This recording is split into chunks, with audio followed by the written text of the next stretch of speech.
بسم اللہ الرحمن الرحیم رب اعوذ بک من همزات الشیاطین واعوذ بک رب ان یحضرون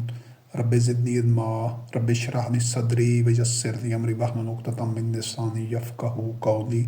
والسلام علی من اتبع الہدی حقیق علی ان نکون علی اللہ الا الحق اللہ وحدہ لا شریک کی نازل کردہ آخری کتاب ہدایت قرآن مبین میں سے جو محمد رسول اللہ علیہ السلام کا رؤیا تھا، نصب العین تھا، ہدف تھا، ویژن تھا، اس کو بیان کیا گیا ہے۔ اس سے پہلے 5 درس ہو چکے ہیں اس سلسلہ میں، مختلف پہلوؤں سے اللہ رب کریم کی آیات کی روشنی میں اس رؤیا کو، جو خواب محمد رسول اللہ علیہ السلام کا تھا، اس کی جو خواب کی ایک تعبیر ہے، اس کے حوالے سے بیت اللہ مسجد الحرام کی تعمیر کے مقاصد سے لے کر مختلف مراحل میں مشرکین مکہ کے عہد تک جو صورتحال تھی، اس کو بھی قرآن کریم کی آیات میں سے سمجھنے کی کوشش کی گئی ہے۔ اور اس سے پہلے 5 درس ہو چکے ہیں، یہ اس سلسلے میں 6واں درس ہے۔ اور اس چھٹے جو درس کا جو عنوان ہے، جو موضوع ہے، جس حوالے سے اللہ رب کریم کی آیات کا مطالعہ کیا جائے گا اور ان کو سمجھا جائے گا اور ان سے جو عملی حکمت عملی ہے وہ اخذ کی جائے گی۔ تو آج کا اس درس کا جو عنوان اور موضوع ہے کہ عصر حاضر میں تعمیر کعبہ کے مقصد کا حصول کس طرح ممکن ہوگا، انشاءاللہ باذن اللہ۔ یعنی آج پوری دنیا میں، دنیا کے مختلف گوشوں میں، مختلف علاقوں میں، قومیتوں میں، رنگ و نسل میں جو بھی ایسے لوگ ہیں جو واقعتاً حقیقت میں قلب سلیم رکھنے والے ہیں، جو ملت ابراہیم کا اتباع کرنے والے ہیں، جو مشرک نہیں ہیں، جو حنیفاً مسلمہ ہیں، وہ جو واقعتاً جو اللہ وحدہ لا شریک کو اپنا رب، الہ اور معبود قرار دیتے ہیں، تسلیم کرتے ہیں، اور ان کی پہچان یہ ہے کہ وہ صرف اور صرف اللہ رب کریم کی نازل کردہ آخری کتاب ہدایت قرآن مبین کا اتباع کرتے ہیں۔ اس کے علاوہ کسی بھی جو ماخذ ہے، جو آدمیوں کا خود ساختہ سرچشمہ ہے، اس کا اتباع نہیں کرتے، ان سب سے برات اختیار کرتے ہیں۔ ان کے ہاتھ میں صرف اور صرف محمد رسول اللہ علیہ السلام اور متبعین رضوان اللہ علیہم کی طرح صرف اللہ کی کتاب ہے۔ تو ایسے تمام لوگوں کو جو اس وقت دنیا کے مختلف کوشوں میں ہیں اور یقیناً ہیں، یہ اللہ وحدہ لا شریک کی یہ جو سکیم ہے، یہ جو اللہ رب کریم کا ایک پلان ہے جو پائے تکمیل تک پہنچنا ہے، جو اپنے مراحل بتدریج طے کرتا آ رہا ہے، تو اس کی تکمیل کے لیے جو مومنین اس میں حصہ دیں گے، وہ دنیا کے مختلف گوشوں میں، مختلف خطوں میں موجود ہیں، لیکن وہ ابھی منتشر ہیں، ابھی وہ منظم نہیں ہیں اپنے اپنے طور پر۔ جس طرح پہلے بھی تذکرہ ہو چکا ہے کہ نزول قرآن کے عہد میں اہل کتاب کے اندر مسلمین اور مومنین موجود تھے کہ جب ان کے سامنے اللہ رب العزت کی آیات، قرآن کریم کی آیات بیان کی جاتی تھیں تو وہ ان کی آنکھوں سے آنسو جاری ہو جاتے تھے اور وہ ایمان لے آتے تھے اور اس کی وہ تصدیق کرتے تھے، وہ شہادت دیتے تھے اس کے حق ہونے کی۔ حالانکہ انہی اہل کتاب میں، یہود و نصارہ میں، اکثریت ایسے لوگوں کی تھی کہ جنہوں نے احبار و رہبان کو اپنا رب بنا دیا تھا اور وہ شرک اور کفر کے مرتکب تھے۔ تو آج بھی دنیا کی مختلف اقوام میں، اہل کتاب میں، بنی اسرائیل میں، یہود و نصارہ میں اور مسلمان قوم میں بھی ایسے اہل ایمان موجود ہیں جن کے سینوں میں اللہ کی آیات ہیں۔ تو ان تک جب یہ دعوت، یہ پیغام اور یہ ایک طریقہ کار پہنچے گا، انشاءاللہ العزیز وہ دنیا کے جس گوشے میں بھی، جس کونے میں بھی ہوں گے، تو وہ اسی طرح اللہ کے اس جو ایک جہاد ہے، جو جد و جہد ہے، جو تولیت کعبہ کے حصول کے لیے ایک پرامن جد و جہد ہے، کہ جو لوگ اس تونیت کعبہ کے اہل نہیں ہیں مشرکین مکہ کی طرح، وہ انہوں نے قبضہ جمایا ہوا ہے، اپنی اجارہ داری قائم کی ہوئی ہے، اور اس کا جو مصرف کر رہے ہیں بیت اللہ کا، وہ قطعاً وہ نہیں ہے جس کے لیے یہ گھر تعمیر کیا گیا ابراہیم خلیل اللہ علیہ السلام اور اسماعیل علیہ السلام کے ہاتھوں۔ تو جن لوگوں کو اللہ کی آیات کی روشنی میں یہ شعور ہے اور یہ سمجھ ہے، تو وہ کبھی بھی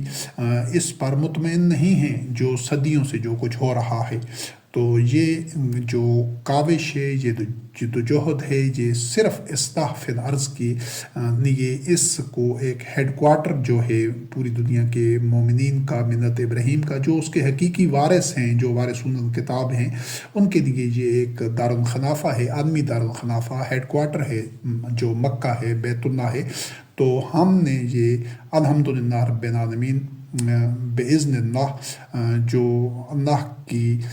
رضا کے تحت جس جو دعوت کا، جد و جہد کا جو آغاز کیا ہے، تو تمام دنیا کے جو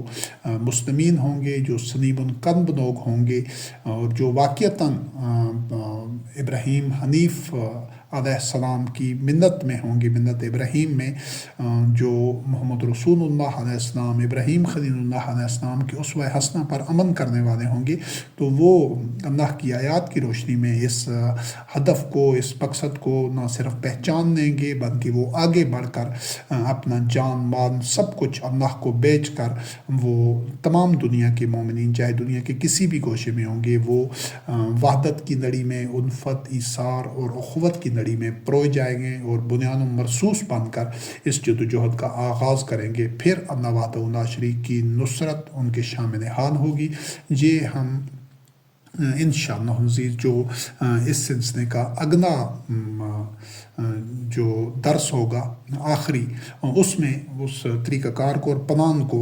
واضح طور پر جو آج کے دور میں جو قابل عمل ہوگا، اور انشاءاللہ عزیز جس کے مطابق تمام مومنین، جو تمام مسلمین ہیں اور حقیقتاً جو ملت ابراہیم کا اتباع کرنے والے ہیں پوری دنیا میں، وہ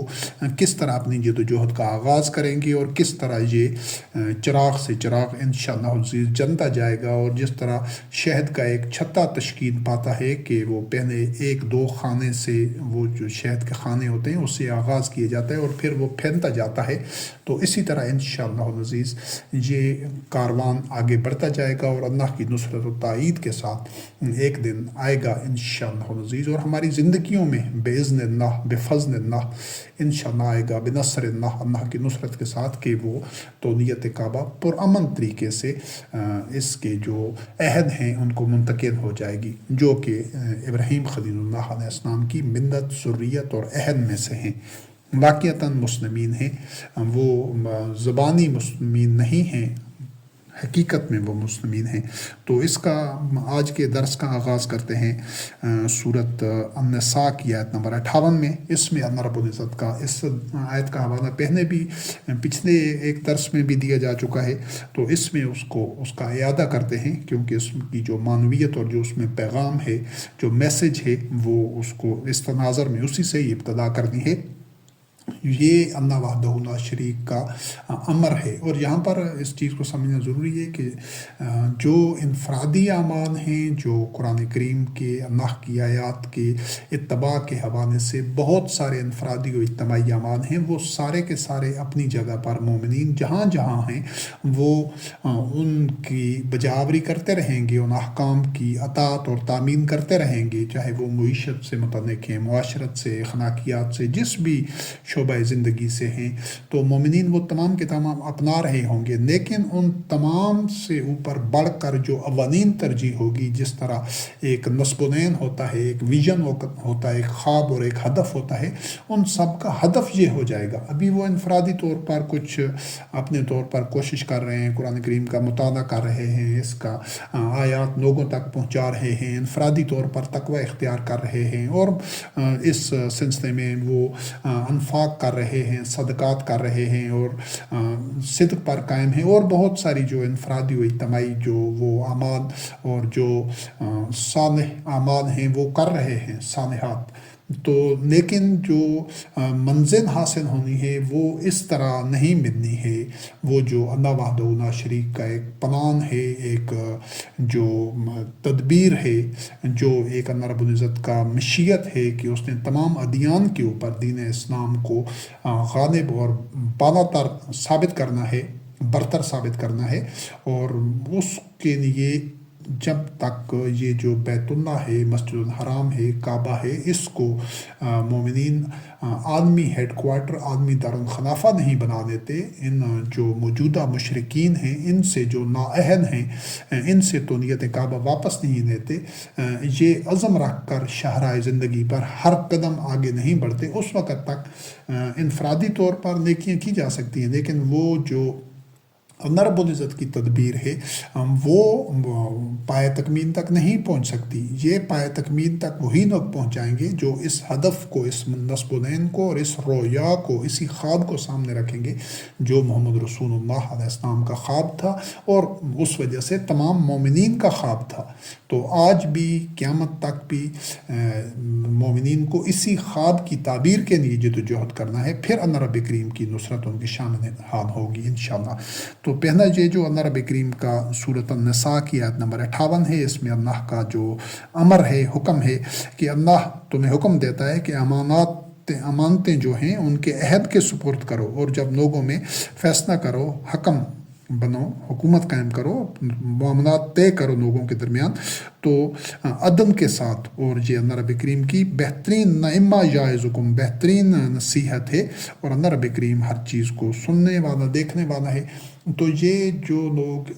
سب سے بڑی اس وقت جو امانت ہے نو انسانی کے حوالے سے، اور خاص طور پر ملت ابراہیم کے حوالے سے، تو وہ امانت یہ ہے کہ بیت اللہ کی جو تونیت ہے وہ اس کے عہد لوگوں کے پاس ہو۔ اگر یہ نہیں ہے تو بقایا انفرادی زندگی میں لوگوں کا ایماندار ہونا، دیانتدار ہونا، وہ اپنی جگہ پر اس کا حکم ہے، ایک آسان عمل ہے، لیکن اجتماعی جو طور پر پوری انسانیت کے بھی وہ لوگ مجرم ہیں جو مسلمان ہیں، اپنے آپ کو مسلمان کہتے ہیں، لیکن وہ یہ امانت، سب سے بڑی امانت، وہ اپنے طور پر ایماندار ہیں یا امانتوں کی پاسداری کرتے ہیں، لیکن اس بڑی، سب سے بڑی امانت میں اگر وہ مجرم ہیں اور وہ غافل ہیں، ان کو شعور ہی نہیں ہے، وہ جہالت کے مرتکب ہیں، یا عمدن اس پر جانتے ہوئے بھی خاموش ہیں، چاہے کوئی بھی صورت ہو، تو وہ یہ ایک ناقابل معافی اور بھاری جرم ہے۔ سب سے بڑی امانت اور سب سے بڑی ذمہ داری یہ ہے کہ تو نیت کعبہ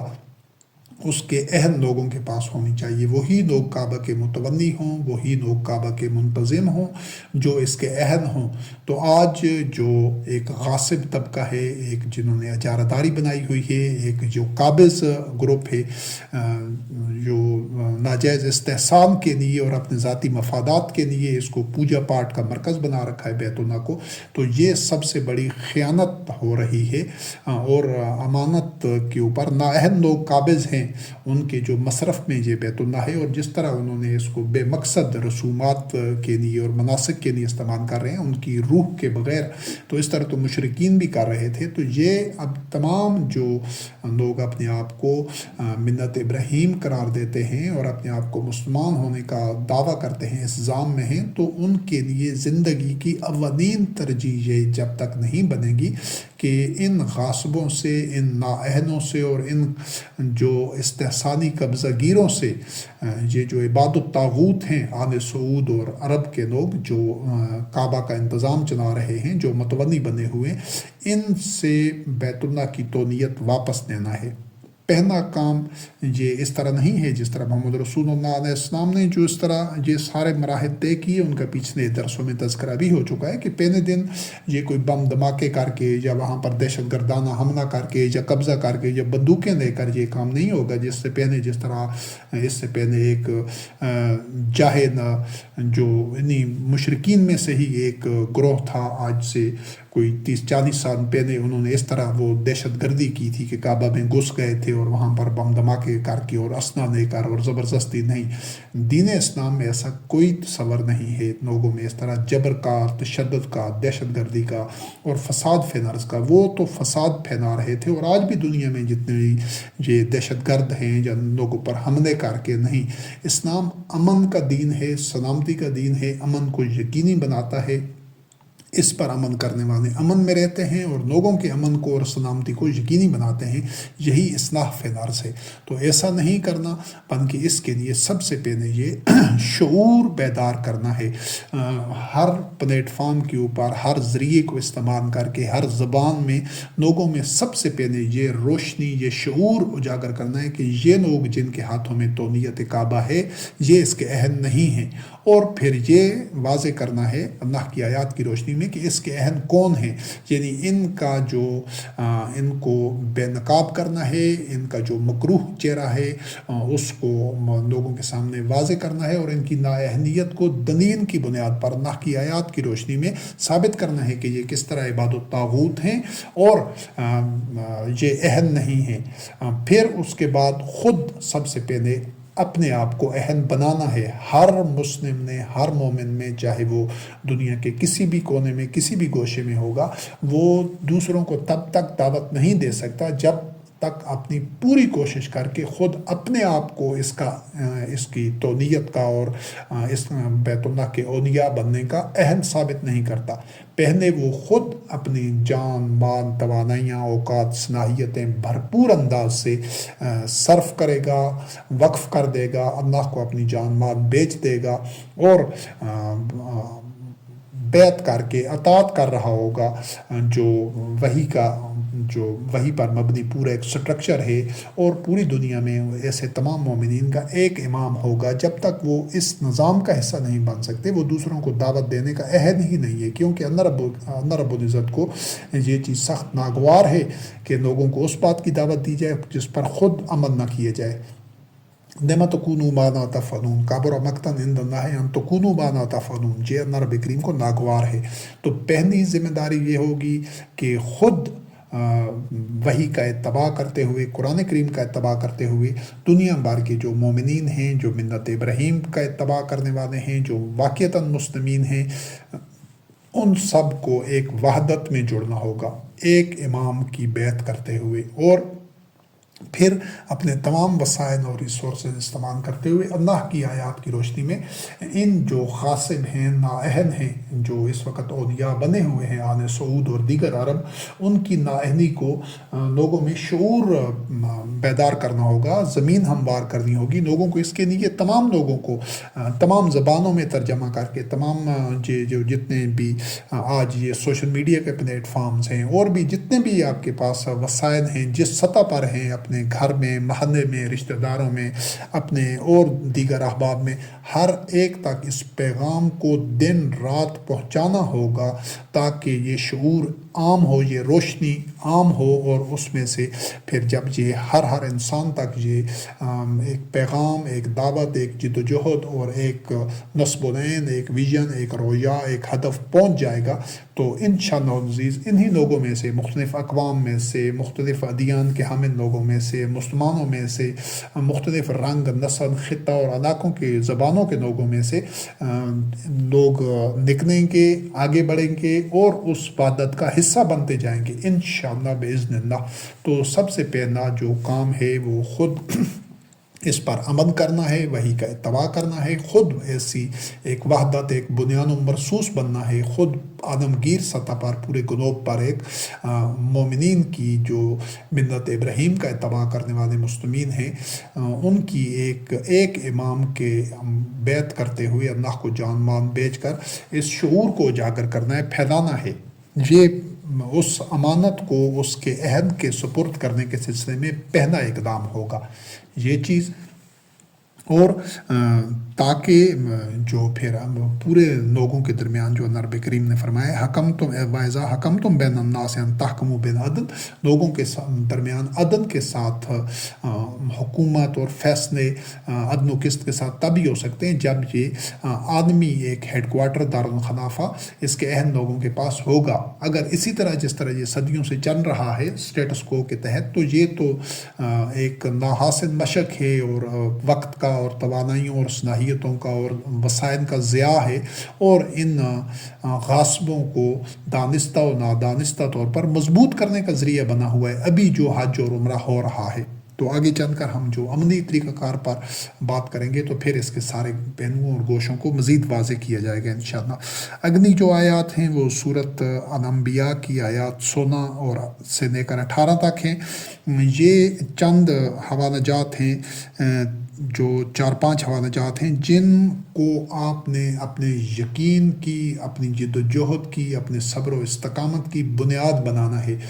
یہ آیات آپ کی روح کے اندر رچی بسی ہونی چاہیے۔ ایک ثانیے، ایک لمحے کے لیے بھی آپ کا جو یقین ہے وہ متزلزل نہیں ہونا چاہیے۔ ان آیات میں یہ مختلف حوالہ جات ہیں، ہر ایک پر آپ کا یقین ہوگا، یقین محکم چٹان کی طرح غیر متزلزل ایمان ہوگا، تب آپ اس جد و جہد میں ثابت قدم رہ سکیں گے، اور آنے والی ہر جو ابتلا ہے، جو آزمائش ہے، جو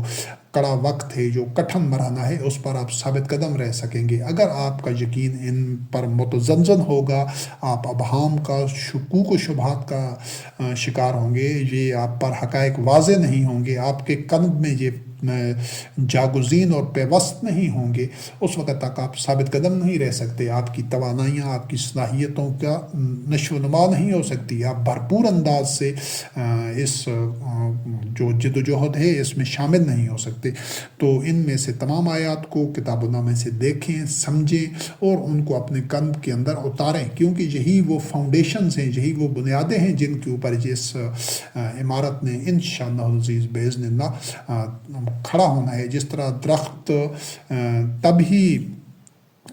زیادہ فضا کی وسعتوں میں پھیل سکتا ہے، اس میں زیادہ وہ محکم ہو سکتا ہے جب اس کی جڑیں مضبوط ہوتی ہیں۔ تو یہ چند حوالہ جات ہیں قرآن کریم کے۔ سب سے پہلے آپ کو ان پر پورا یقین، ایمان ہونا چاہیے غیر متزلزل، یہ آپ کی روٹس ہوں گی، جڑیں ہوں گی۔ تو پہلا جو حوالہ ہے وہ ہے سورۃ الاسراء کی آیات، پہلا حوالہ ہے سورۃ الانبیاء کی آیات 16 سے لے کر 18 تک۔ اس میں آپ کو کوئی ابہام نہیں ہونا چاہیے۔ اللہ رب کریم نے فرمایا کہ یہ جو ہم نے ارض و سما پیدا کیا ہے اور جو کچھ بھی ان کے درمیان میں ہے، وما بینہما، یہ پوری کائنات کی جو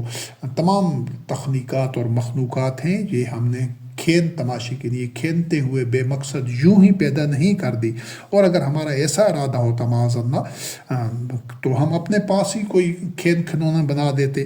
نہیں، لیکن ایسا نہیں ہے، بلکہ ہم نے جو کچھ یہ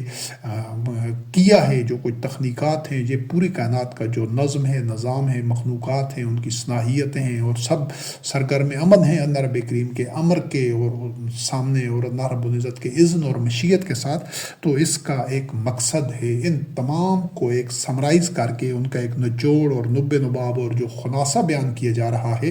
وہ ایک اللہ رب کریم نے اس کو ایک نقطے میں بیان کیا ہے کہ اس سارا جو سلسلہ کائنات سرگرم عمل ہے، اس کا ایک مرکزی نقطہ ہے، ایک مقصدیت ہے، اور اس مقصدیت کو سمجھنا ضروری ہے کہ بَلْ نَقْذِفُ بِالْحَقِّ عَلَى الْبَاطِلِ فَيَدْمَغُهُ فَإِذَا هُوَ زَاهِقٌ وَلَكُمُ الْوَيْلُ مِمَّا تَصِفُونَ، کہ ہم تو یہ سارے سلسلہ کائنات میں ارض و سما اور اس کے مابین جو کچھ ہے، وہ اس حقیقت کو آشکارا کرنے کے لیے کہ ہم حق اور باطل کو ٹکرا دیتے ہیں، حق کو باطل کے اوپر مارتے ہیں، اور حق باطل کو کچل دیتا ہے، اور پھر باطل نابود ہو جاتا ہے، مٹ جاتا ہے، اور اس کی جڑ کٹ جاتی ہے۔ اور تمہارے لیے،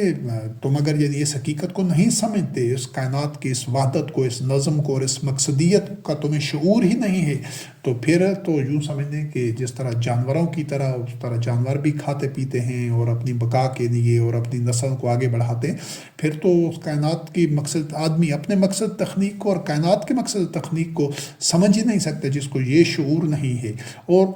جو لوگ اس طرح کے مادی نظریات کے حامل ہیں، یا اسی عرضی حیات کو، کھانے پینے کو اور اپنے شوہائے نفس کو، شہوات کو اور ہوائے نفس کو مقصدیت بنا دیتے ہیں، یا اس کائنات کے سارے سلسلے کو بے مقصد سمجھتے ہیں، تو ان کے متعلق اللہ رب کریم نے فرمایا کہ یعنی جو اللہ رب کریم کے بیان کردہ اس حقیقت کو نہیں سمجھتا، اس کو اس کا شعور نہیں ہے، اس پر اس کا ایمان نہیں ہے، اس کے علاوہ کوئی آئیڈیالوجی، کوئی نظریہ جو وہ ابہام میں ہے، یا اس کو یقین نہیں ہے، شکوک و شبہات میں ہے، مادیت پرست ہے، وہ کائنات کے مقصد تخلیق کو نہیں سمجھ سکا اس کی وحدت اور اس کی سرگرمی کو، اور تاریخ اقوام کی تاریخ سے، تاریخ عالم سے نہیں سمجھ سکتا ہے ان سارے حقائق کو، تو ایسے لوگوں کے بارے میں اللہ رب کریم نے فرمایا وَلَكُمُ الْوَيْلُ مِمَّا تَصِفُونَ، کہ تم جو باتیں بیان کر رہے ہو یا دیگر جو کوئی اور تمہارے نظریات ہیں یا کوئی تھیوریز یا آئیڈیالوجیز ہیں یا کائنات کے متعلق، اس کی تخلیق کے متعلق، تو وہ تو تمہارے لیے تباہی ہے۔ تو جو واحد نظریہ ہے جو کائنات کا، اس کی تخلیق کا، انسانوں سمیت تمام مخلوقات کا اور اس کائنات کے نظم اور سرگرمی کا، وہ یہ ہے کہ اللہ رب کریم حق کو باطن کے اوپر مارتا ہے، اس سے ٹکرا دیتا ہے، تو نتیجہ یہ نکلتا ہے کہ باطن منہدم ہو جاتی ہے، باطن کی عمارت وہ شکست کھا جاتا ہے۔ سب سے پہلے یہ ایمان ہونا ضروری ہے۔ اگر یہ ایمان نہیں ہے، یہ چیز واضح نہیں ہے، ابہام ہے یا کلیئرٹی نہیں ہے، تو پھر ایسے لوگ کبھی بھی نہ تو وہ ثابت قدم رہ سکتے ہیں، نہ ان کی جد و جہد کا کوئی ہدف ہوگا، نہ کوئی مقصد، نہ نصب و نین، نہ کسی ویژن اور خواب کے ساتھ وہ مخلص اور ثابت قدم رہ سکتے ہیں، جب تک ان کا اس چیز پر یقین نہیں ہوگا۔ اور جب اس پر یقین پختہ ہوگا تو پھر وہ چٹان کی طرح کھڑے ہو جائیں گے اپنے اس نظریے پر اور اپنی جد و جہد پر، اور ان کو یقین ہوگا، اور اس یقین کا ہی نتیجہ ہوگا کہ ان کی منزل ہر قدم کے ساتھ قریب تر ہوتی جا رہی ہوگی انشاءاللہ بإذن اللہ۔ پھر صورت الاسراء کی آیات ہیں 80 اور 81، وہ بھی اسی سلسلے میں ہیں۔ یہی وہ روٹس ہیں، بنیادیں ہیں، جڑیں ہیں جو ایمان، یقین اور جد و جہد کو جو غیر متزلزل کرنے والی ہوتی ہیں، کہ دنیا کا کوئی ابتلا، کوئی آزمائش، کوئی فتنہ اور کسی بھی طرح کی جو مخالفین کی طرف سے اذیت ہوتی ہے، وہ ایسے مومنین کے پاؤں میں لغزش پیدا نہیں کر سکتی جو اس معیار کے اوپر جو ان کی جو جڑیں اور روٹس اس طرح مضبوط ہوتی ہیں، جس طرح اللہ رب کریم نے فرمایا، جو حکم دیا ہے محمد رسول اللہ علیہ السلام کو کہ ان سے کہہ دیجئے اور دعا کیجئے، وقل، آپ دعا کیجئے اللہ رب کریم سے کہ رب ادخلنی مدخل صدق، کہ اللہ مجھے صدق کے ساتھ ہی داخل فرما، جہاں پر بھی زندگی کے نئے مراحل میں، نئی منزلوں میں، ایک نئے فیزز میں جو بھی مرحلہ ہو، جو بھی ایک ارتقاء کی جو سیڑھی ہو،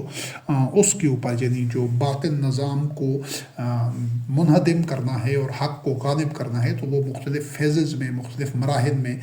وہ مرحلہ وار طے پاتا جاتا ہے کام۔ تو ہر ایک مرحلے سے دوسرے مرحلے پر، ایک سیڑھی سے دوسرے سیڑھی کے لیے جو محمد رسول اللہ علیہ السلام کو اللہ رب کریم نے حکم دیا ہے، تمام مومنین کو بھی اسی شعور کے ساتھ کہ اللہ مجھے حق کے ساتھ، صدق کے ساتھ داخل کر، اور جہاں سے میں نکلوں صدق کے ساتھ ہی نکلوں، یعنی کہ صدق ہی ہر مرحلے میں وہ ایک بنیاد ہونی چاہیے، اور وہ صدق اخلاص، وہ اللہ رب کریم کے ساتھ کیے گئے عہد کا صدق بھی ہے، کہ جو مومن اللہ کو اپنا جان مال بیچتے ہیں، تو وہ جو دو چیزیں ہیں، جو منافقین ہوتے تھے وہ کاذبین ہوتے تھے، وہ زبان سے جو کچھ کہہ رہے ہوتے تھے اندر سے کھوٹے ہوتے تھے، جو مومنین ہوتے تھے وہ اپنے اس دعوے کے، اس سودے کو، اس بیعت کو وہ سچ ثابت کرنے والے ہوتے تھے، اس پر وہ یہی صدق ہے۔ تو اسی اور وجعلنی من لدنک سلطانا نصیرا، اے اللہ میرے لیے اپنی بارگاہ سے سلطان نصیر ٹھہرا دے، کہ مجھے غلبہ عطا ہو، قوت اور ثابت قدمی اور برتری عطا ہو، اور یقیناً یہ حق کا ایک لازمی نتیجہ ہے، حق کا اتباع کرنے کا، صدق کا، اخلاص کا، ایمان کا، کہ اللہ رب کریم اس کو نصرت دیتا ہے اور غلبہ دیتا ہے۔ یہ طے ہے، یہ اللہ رب کریم کے کلمات ہیں، اللہ رب العزت کی سنت ہے، اور اللہ کا اذن اور مشیت یہی ہے۔ اور اعلان کر دیجئے کہ حق آ گیا ہے اور باطن مٹنے والا ہے، باطن مٹ جائے گا، ان باطن کان زہوقا، باطن کو تو مٹنا ہی ہوتا ہے۔ تو اس سے پہلی جو آیت ہے اس میں فیدمغہ فاذا هو زاہق، کہ حق کے ساتھ جب باطن کے ساتھ ٹکراتا ہے تو باطن نابود ہو جاتا ہے، مٹ جاتا ہے، شکست کھا جاتا ہے، ناپید ہو جاتا ہے۔ تو جہاں پر وہ وہی الفاظ دہرائے گئے ہیں ایندھن باطن کانا ظہوکا کہ باطن ٹھہر نہیں سکتا. یہ باطن کی جو مثال ہے یہ اندھیرے کی ہے، ظلمات کی، تاریکی کی. اندھیرے کا اپنا وجود نہیں ہوتا، اس چیز کو سمجھنا ضروری ہے. اندھیرا صرف اور صرف روشنی کی عدم موجودگی کا نام ہے. جب روشنی نہیں ہوگی، یعنی روشنی کا کوئی ماخذ نہیں ہوگا جہاں وہاں اندھیرا ہوگا. اندھیرا بذات خود کوئی وجود نہیں رکھتا، جبکہ روشنی ایک حقیقت ہے، ایک اینٹیٹی ہے، ایک اس کا فزیکل اور طبعی وجود ہے، ایک ٹھوس حقیقت ہے روشنی. چاہے اس کا ماخذ کوئی بھی ہو، چاہے بلب کی روشنی ہے، سورج کی روشنی ہے، یا کسی اور ذریعے سے پیدا ہونے والی روشنی ہے، اس کا ایک وجود ہے. تو بالکل اسی طرح اس کائنات میں بھی جو ظلمات ہیں، جو باطن ہے، تاریکیاں ہیں، وہ تب تک باقی ہوتی ہیں، وہ اپنا ان کا وجود نہیں ہوتا. وہ صرف حق کے یعنی روشنی کے نہ ہونے کی کیفیت ہے. اندھیرا روشنی کے نہ ہونے کی کیفیت ہے. تو جب روشنی آ جاتی ہے تو پھر اندھیرے کا تو جو کہ وجود ہی نہیں تھا تو وہ کیفیت ختم ہو جاتی ہے. اسی طرح یہ جو باطن ہے یہ حق کے نہ ہونے کی کیفیت ہے. اب صدیوں سے پورے کرۂ ارض پر یہ جو باطن کا نظام ہے یہ صرف اسی وجہ سے ہے کہ حق کبھی ان کے مقابل میں آشکارا نہیں ہوا. اور حق تاریخ میں ہمیشہ سے اسی طرح مختلف بستیوں میں، مختلف علاقہ جات میں، مختلف اقوام میں ایک باطن نظام چل رہا ہوتا تھا. اور پھر اللہ رب کریم وہاں پر وحی کے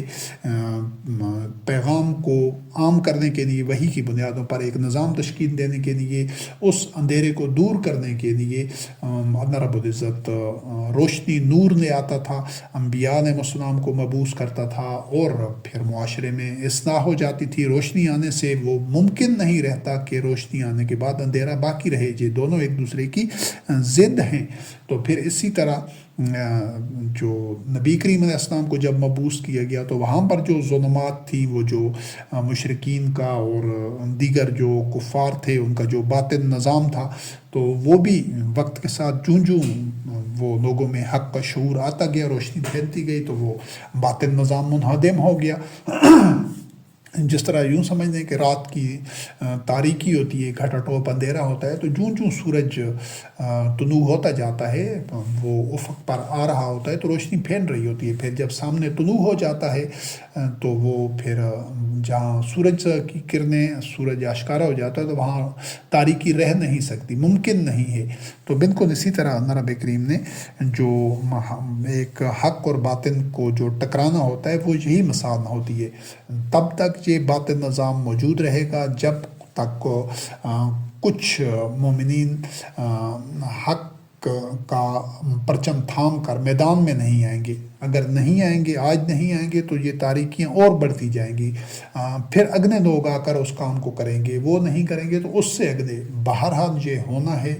آج اب اس کو لوگ کر دیں گے، جو مومنین ہوں گے وہ اس کو آج سر انجام دے دیں گے، تو آج اللہ رب کریم کی نصرت و تائید ان کے شامل نہاد ہوگی، اور آج یہ ظلمات چھٹ جائیں گے، یہ کافور ہو جائیں گی یہ تاریکیاں. اگر آج نہیں تو یہ نسلیں، جس طرح پہلے والی نسلیں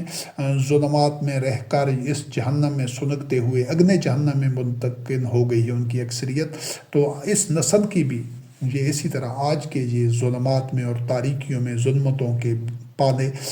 ظلمات میں رہتے ہوئے آگے اپنے یہ زندگی کو ضائع کر کے آگے جہنم کا ایندھن بن جائیں گے. تو لیکن آج اگر کچھ لوگ نور کے وحی کا اتباع کرتے ہوئے، وحی کے نور کو پھیلاتے ہوئے، خود اپنی زندگیوں میں اور دوسرے لوگوں تک ایک نمونہ بنتے ہوئے، اس کا مشن ہاتھ میں لیے ہوئے جب شریک سفر ہوں گے، تو یہ شاہراہ زندگی کی روشن ہوتی جائے گی، اور اس کاروان میں اور لوگ شامل ہوتے جائیں گے. اب چونکہ قیامت تک کسی نبی نے مبعوث نہیں ہونا، محمد رسول اللہ علیہ السلام خاتم النبیین، اللہ کے آخری نبی ہیں، تو اب یہ ذمہ داری تمام مومنین کی ہے. پچھلے لوگوں نے اس ذمہ داری کو، اس کا یا شعور نہیں تھا، یا مصلحتاً پورا نہیں کیا، یا خوف کی وجہ سے، یا شوہائے نفس کی وجہ سے، جس وجہ سے بھی ان سے ہمارا لینا دینا نہیں ہے کہ ان صدیوں میں، گزشتہ صدیوں میں جو کچھ ہوتا آ رہا ہے، ہم اپنے عمل کے ذمہ دار ہیں. اگر ہم نہیں کریں گے تو ہم بھی اسی طرح وقت کے کوڑا دان میں پھینک دیے جائیں گے. لیکن اگر ہم اپنی پوری جد و جہد، اپنے پورے عزم کے ساتھ، اخلاص کے ساتھ، اپنی تمام توانائی توانائیاں، صلاحیتیں، جان مال اس مقصد کے لیے لگا دیں گے تو پھر اللہ رب کریم کی نصرت ہمارے شامل حال ہوگی، اور اس کا جو نفع ہے، جو اجر ہے، وہ ہمیں ہی ملے گا۔ اللہ وحدہ شریک غنی عن العالمین ہے۔ اللہ رب العزت نے تو اس دور کے جب قرآن کریم نازل ہو رہا تھا،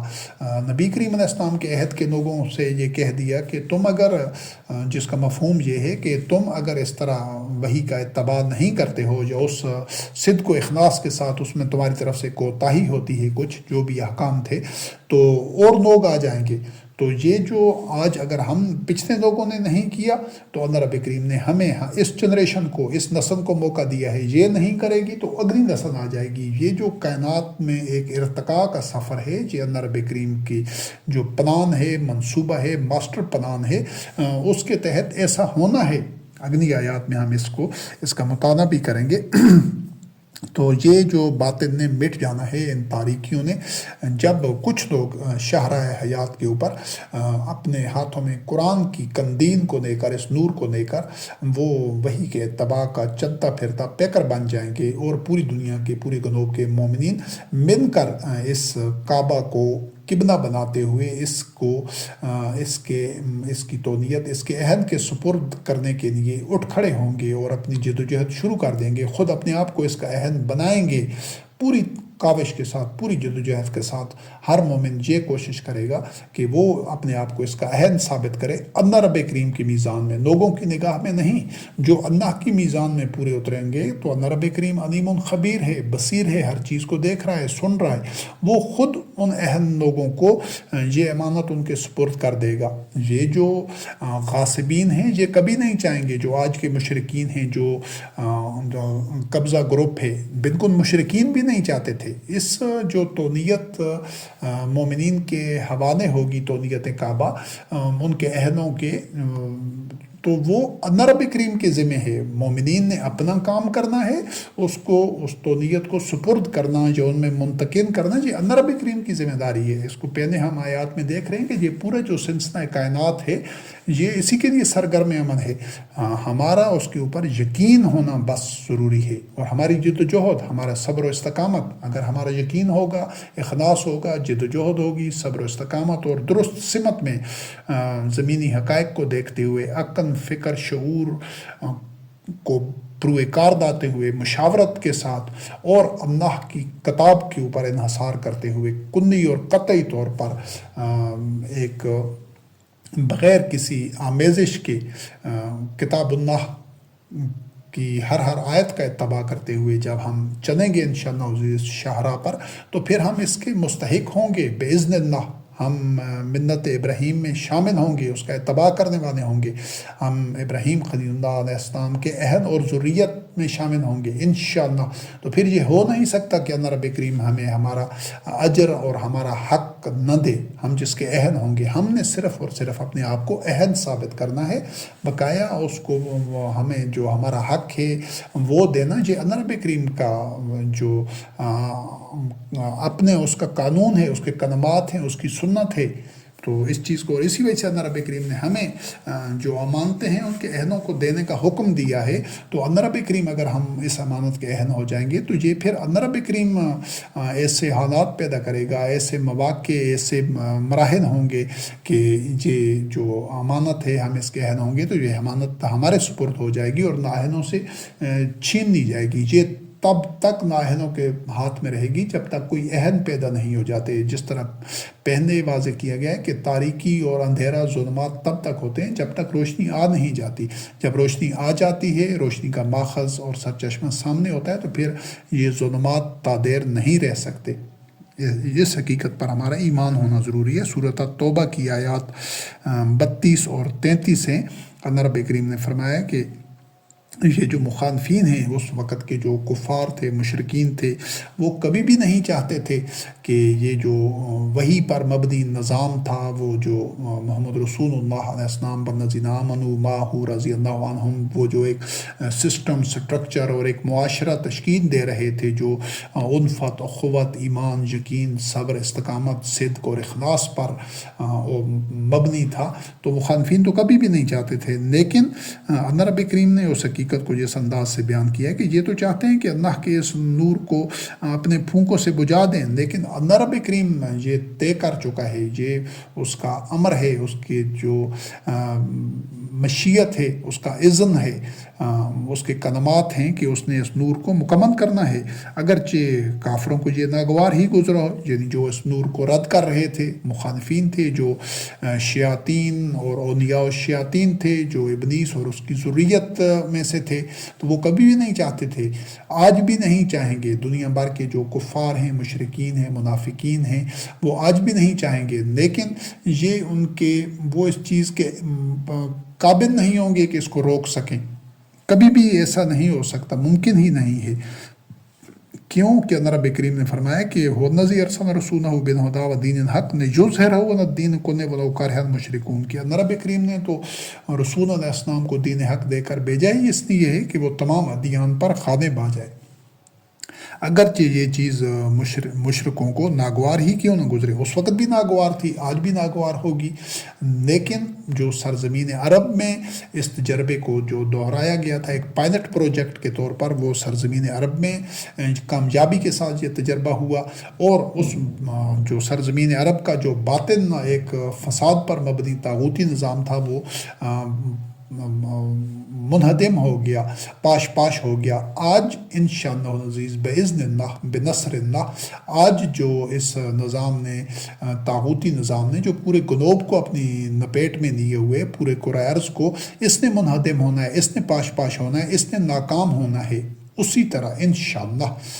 تو آج دنیا چونکہ گلوبل ولیج ہے، تو یہ زمان و مکان کوئی معنی نہیں رکھتے اللہ رب کریم کے کلمات کے سامنے۔ یہ سب اللہ رب کریم کی زمان و مکان اور تمام تخلیقات اور مخلوقات اللہ رب کریم کے اذن اور اس کی مشیت کے اور اس کے امر کے سامنے سجدہ ریز ہیں۔ تو آج یہ انشاءاللہ العزیز یہ جو مرحلہ ہے، یہ کسی خاص خطے میں، علاقے میں طے نہیں ہوگا، یہ پورے کرۂ ارض پر طے ہونا ہے انشاءاللہ العزیز، اور جو لوگ اس کے لیے جدوجہد کریں گے ان کو اس کا ثمر مل جائے گا۔ اور سورۃ الحج کی آیت ہے 78، اللہ رب کریم نے حکم دیا کہ وجاہدوا فی اللہ حق جہادہ، تو یہ جو جدوجہد اس دور کے مومنین نے بھی کرنی تھی، تو انتہائی حد تک، آخری حد تک، یعنی جو بھی ان کا پوٹینشل تھا، جو استطاعت تھی، جو توانائیاں، صلاحیتیں تھیں، ان کو اپنی کلائمیکس تک، اپنے انتہاؤں تک لے کر جانا تھا۔ یہ ٹوٹے دن سے یا آدھی ادھوری کوشش سے یہ ہدف کبھی بھی حاصل نہیں ہوگا۔ انتہائی حد تک، آخری حد تک، جو بھی ممکن حد ہو اس تک کوشش کرنی ہوگی، چاہے وہ قربانی دینے کی ہے، اخلاص کی ہے، ایثار کی ہے، صبر کی ہے، صدق کی ہے، ایمان کی ہے، جو بھی شعبہ ہو، جو بھی معاملہ درپیش ہو، اس میں جو بھی اس کے تقاضے ہوں، وہ انتہائی حد تک مومنین کو اس تک جانا ہوگا۔ اپنی توانائیاں بچا کر نہیں رکھنی، صلاحیتیں بچا کر نہیں رکھنی، اپنے آپ کو ایک کمفرٹ زون میں نہیں رکھنا، اپنی آسودگی کو اور اپنے آرام کو اور اپنے تحفظات نہیں رکھنے، آرام کا ترجیح پر نہیں رکھنا اولین ترجیح پر، بلکہ اس نصب و نین اور اس ہدف کو اولین ترجیح پر رکھا جائے گا، تب وہ جہاد کرنے کا، جد و جہد کرنے کا حق ہوگا۔ اس کے لیے چاہے کوئی بھی قیمت ادا کرنی پڑے گی، عزیز و اقارب کی صورت میں، اذیتیں برداشت کرنے کی صورت میں، مال دولت خرچ کرنے کی صورت میں، اور دیگر مشقتیں اٹھانے کی صورت میں، ہر صورت میں وہ کسی بھی گوشے میں، کسی بھی معاملے میں کوئی کمی کوتاہی عمدن نہیں چھوڑنی ہوگی، تب یہ منزل حاصل ہوگی انشاءاللہ۔ ساون جو کوتاہی ہوگی تو وہ اللہ رب کریم غفور الرحیم ہے، مغفرت کرنے والا ہے۔ تو اللہ رب کریم نے اس دور کے مومنین کو چن لیا تھا، اور دین میں ان کے لیے کوئی حرج نہیں چھوڑی تھی۔ ملت ابیکم ابراہیم، وہ ابراہیم خلیل اللہ علیہ السلام کی ملت میں سے تھے۔ تو جو ان کا نام اس وقت بھی مسلمان تھا، ہر دور میں جتنے بھی انبیاء علیہ السلام کے تھے اور ان کے جو متبعین تھے وہ مسلمین ہی تھے۔ یہ بعد میں اپنے طور پر یہ یہود بن گئے اور اپنے آپ کو نصارہ اور ان فرقوں میں تقسیم کر گئے، ورنہ قیامت تک جو نام رکھا ہوا ہے اللہ رب کریم کا، جو اللہ رب کریم کی وحی کا اتباع کرنے والے ہوتے ہیں، جو حق کا اتباع کرنے والے ہوتے ہیں، وہ مسلمین ہی ہوتے ہیں۔ اور اس سے پہلے بھی ان کا نام مسلمین تھا۔ آج جو مختلف فرقوں میں شیعہ، سنی، دیوبندی، وہابی، اہل اہل حدیث بریلوی یہ تمام جو مختلف جماعتوں میں تنظیموں میں جو اپنی اپنی شناختیں بنا دی گئی ہیں، یہ سب کے سب باطن ہیں، یہ شرک ہے، اور یہ ایسے لوگ مسلم رہتا ہی نہیں جب اس کے ساتھ کوئی اضافی نسبت کوئی پہچان ایک بھی لگ جاتی ہے تو پھر وہ مسلم نہیں رہتا، وہ ایک نئی چیز بن جاتا ہے جو کہ باطن ہوتی ہے وہ اینٹی ہی باطن ہے جو اپنے نام کے ساتھ شناخت کے لیے مسلم کے علاوہ کوئی اور شناخت کا اضافہ کرتی ہے۔ تو اللہ رب کریم نے اسی چیز کو واضح کیا ہے کہ نبی کریم علیہ السلام ان کے اوپر نگران تھے، ان کے معاملات کو سنجا رہے تھے، ان کے معاملات کو منظم کر رہے تھے، ان کی نگہبانی کر رہے تھے، اور جو مومنین تھے ان کی ذمہ داری یہ تھی کہ وہ دیگر تمام انسانوں کے معاملات کی اصلاح کریں، ان پر نگران ہوں، ان میں عدل و قسط کو قائم رکھیں، اور جو انسانوں کے بنیادی حقوق ہیں، جو آزادیاں اللہ رب کریم نے انسانوں کو دی ہیں، مومنین ان سب کو یقینی بنانے والے تھے، ظلم کا خاتمہ کرنے والے تھے، ناجائز استحصال کا، جبر کا، محکومی کا۔ یہ وہ اسلام ہے جو دین انسانیت ہے، انسانیت کی بھلائی کے لیے۔ اسلام محض ایک پوجا پاٹ یا چند رسوم ادا کرنے یا ذکر اذکار اور ذاتی زندگی میں یہ داڑھی اور یہ شلوار اور یہ تسبیح اور ان چیزوں کے اوپر کہ ناخن اس طرح کاٹنے ہیں اور یہ کام کرنا ہے، اور ان چیزوں کا اسلام میں نہ تو کوئی ذکر ہے اور نہ کوئی اسلام میں ان چیزوں کی ایسی کوئی حدود و قیود یا پابندی ہے۔ یہ آدمیوں کا اپنا گھڑا ہوا اسلام ہے، جس طرح احبار و رہبان نے مذہب گھڑا ہوا تھا، مشرکین نے گھڑا ہوا تھا، تو ان جو ایک جہالت پر مبنی اپنی طرف سے گھڑی ہوئی چیزوں کو اللہ رب کریم سے منسوب کر دیا جاتا ہے۔ یہ وہ احبار و رہبان کو رب بنانا ہے، ان کو شرکاء اور انداد اللہ بنانا ہے۔ تو دین میں اس چیز کا کوئی تصور نہیں ہے۔ دین وہی ہے جو قرآن کریم میں اللہ رب کریم کے احکام ہیں۔ تو اسی چیز کو نبی کریم علیہ السلام مومنین کے اندر یقینی بنا رہے تھے کہ وہ وحی کا اتباع کریں اور وہ عدل و قسط کے ساتھ اپنے تمام معاملات سر انجام دیں۔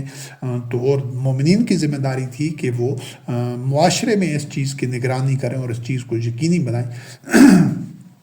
اور اسی کو اللہ رب کریم نے اقامت صلاۃ اور عطا و زکوٰۃ کی ایک اصطلاح کے ساتھ، اسے ایک جامع اصطلاحات ہیں، اس کو اپنے مقام پر بیان کر دیا گیا ہے کہ صلاۃ کیا ہے، زکوٰۃ کیا ہے قرآن کریم کی روح سے۔ تو اور واعتصموا باللہ کہ اللہ کو تھام لو، تو اللہ وحدہ لا شریک، تو لیس کمثلہ شیء ہے،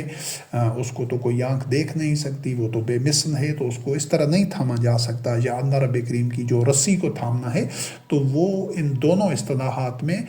قرآن کریم ہی اللہ کی وہ رسی ہے، اور اس کی بنیاد پر جو جماعت تشکیل دی جاتی ہے، جو حزب اللہ، جند اللہ، نصر اللہ، انصار اللہ جو جماعت ہوتی ہے، وہ اللہ کی رسی ہے۔ تو وہ جو اجتماعی طور پر ایک نظام قائم ہوتا ہے، وہی اسی نظام کا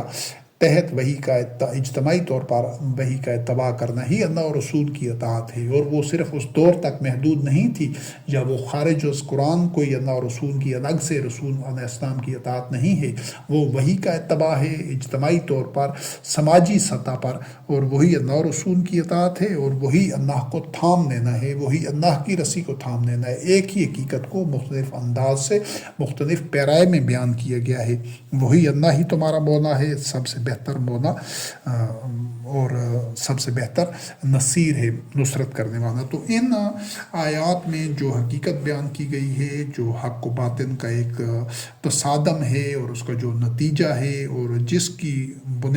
کو بنیاد بنا کر اور جو یقیناً ہونا ہے، یہ اللہ رب کریم کا ایک پلان ہے، تو اس پر ایمان ہونا ضروری ہے۔ اور اسی کے تحت محمد رسول اللہ علیہ السلام والذین معہ رضی اللہ عنہم نے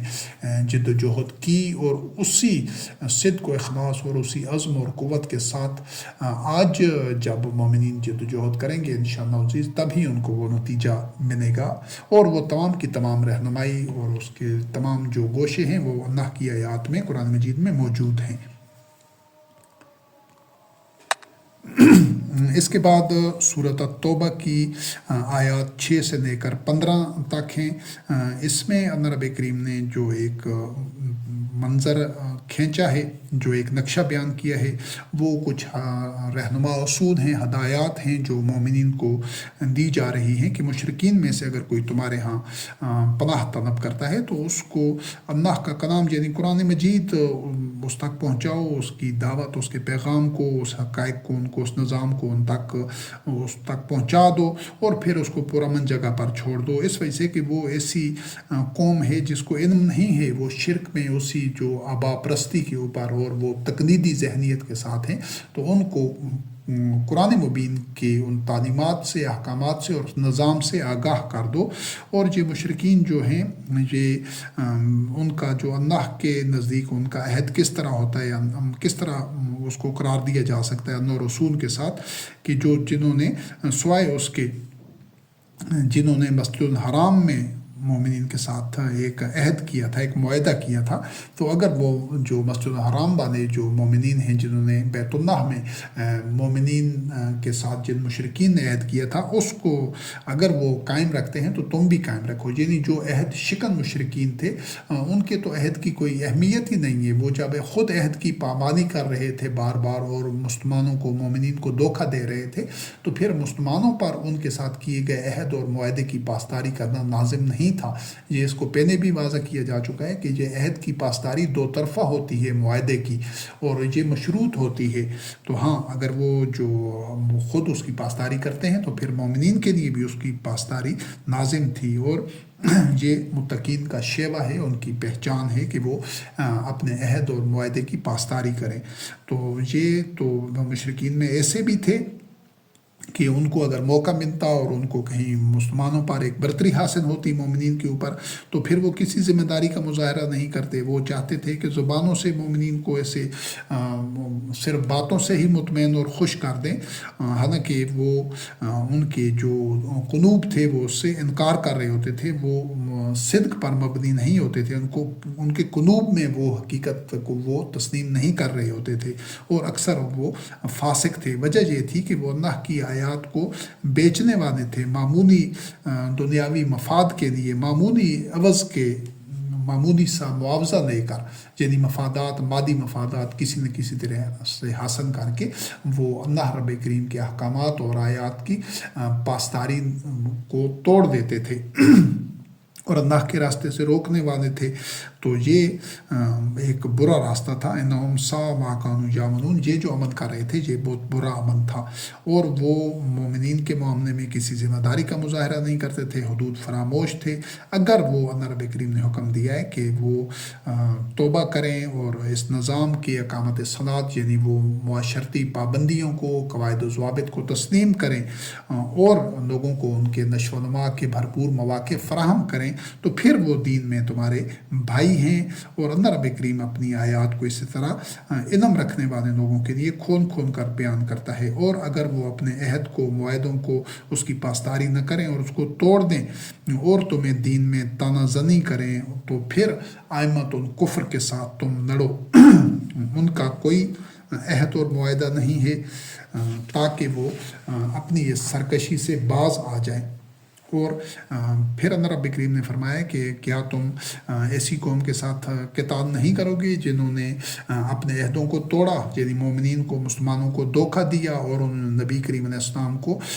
نکالنے کی کوشش کی مکہ سے. یعنی وہ ہر طرح کی جو ریشہ دوانیاں، سازشیں اور پلاننگز کر رہے تھے نبی کریم علیہ السلام کو قتل کرنے کی، قید کرنے کی، علاقہ بدر کرنے کی. اور انہوں نے اس سلسلے میں ابتدا کی تھی، یعنی شرانگیزی کی اور فتنہ سازی کی. تو اللہ رب کریم نے مومنین کو ایک ان کے اندر عزم اور ایک ہمت اور قوت پیدا کرنے کے لیے اور ان کے مراد کو بلند کرنے کے لیے ان کو ایک یاد دہانی کرائی ہے، ان کو ایک انتباہ کیا ہے کہ کیا تم ان سے ڈرتے ہو. حق تو یہ ہے کہ تم اللہ سے، اللہ کی خشیت تمہارے دلوں میں ڈر ہونا چاہیے اگر تم مومنین ہو. یہاں پر اس چیز کو واضح کیا گیا ہے کہ جو لوگ کسی وجہ سے ان کو اپنی دنیاوی زندگی پیاری ہے یا اس کو اولین ترجیح پر رکھتے ہیں، یا اپنے مال و متاع کو یا عزیز و اقارب کو یا کسی چیز کو وہ اولین ترجیح پر رکھتے ہیں، اور اس کے تحفظ کے لیے وہ مخالفین سے یا جو طاقتور لوگ ہیں معاشرے کے، طاغوت ہیں، باطل لوگ ہیں، ان سے ڈر جاتے ہیں، ان کے ساتھ کمپرومائز کر دیتے ہیں، ان کو قبول کر دیتے ہیں، ان کے سامنے ہتھیار ڈال دیتے ہیں، ان کی بالادستی قبول کر دیتے ہیں. تو یہ ایسے تمام تمام لوگ ان لوگوں کی خشیت رکھنے والے ہوں گے، ان سے ڈرنے والے ہوں گے، وہ اللہ سے ڈرنے والے نہیں ہیں۔ یہ دونوں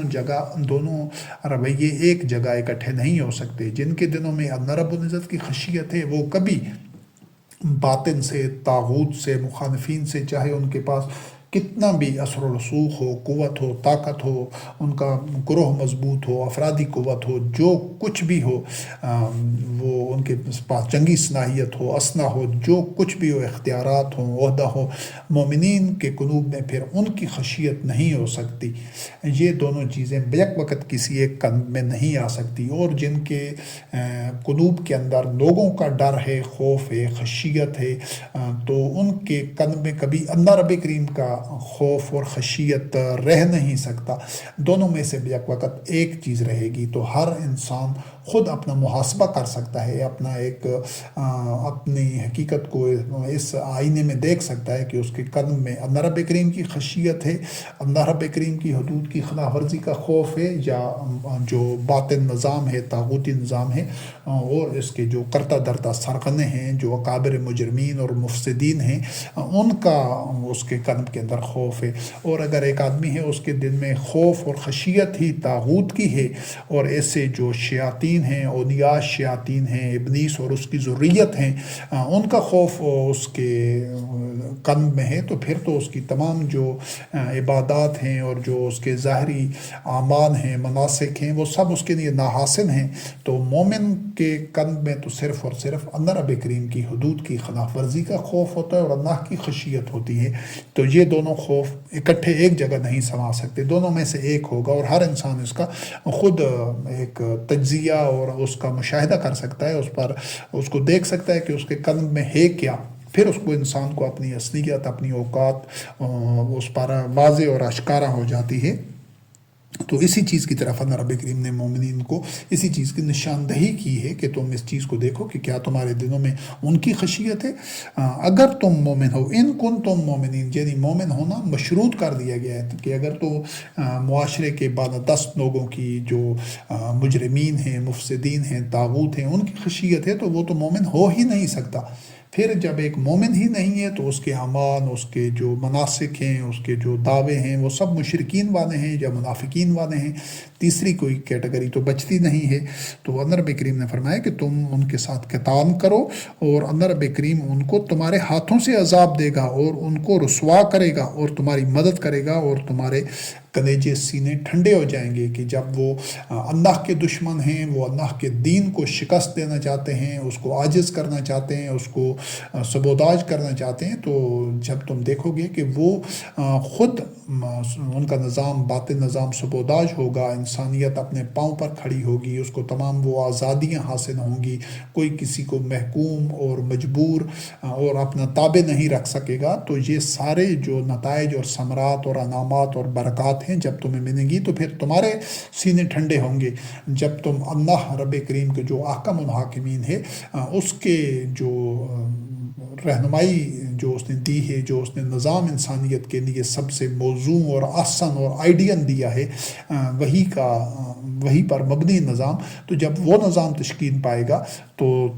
تمہارے سینوں میں تب ٹھنڈک آئے گی۔ یہ طاغوت کی محکومی میں، اطاعت میں رہتے ہوئے تو سینوں میں آگ لگی رہتی ہے، سینے خوف کی اماجگاہ بنے رہتے ہیں۔ وہ انسان کی ذات کی نشو و نما کی راہ میں سب سے بڑی رکاوٹ ہیں، اور تمہارے سینوں میں سے یہ غیظ ختم ہو جائے گا، اور اللہ رب کریم یتوب اللہ علی من یشاء، اللہ اپنی مشیت کے مطابق بندوں کی توبہ قبول کرنے والا ہے، اور اللہ علم اور حکمت والا ہے۔ تو ان آیات سے یہ رہنمائی ملتی ہے کہ مومنین کو جب ابتدا میں، یہ اس کو ہم جو اگلی نشست ہوگی جس میں وہ پورا خاکہ اور اس کا سکیچ واضح کیا جائے گا کہ کن مراحل سے گزر کر انشاءاللہ العزیز یہ جد و جہد مرحلہ بہ مرحلہ اللہ رب العزت کے اذن اور اس کی نصرت و تائید سے پائے تکمیل تک پہنچے گی، اس کو سمجھایا جائے گا، ان سٹیپس کو عصر حاضر میں کے تقاضوں کو دیکھتے ہوئے اس میں یہ واضح کیا جائے گا۔ لیکن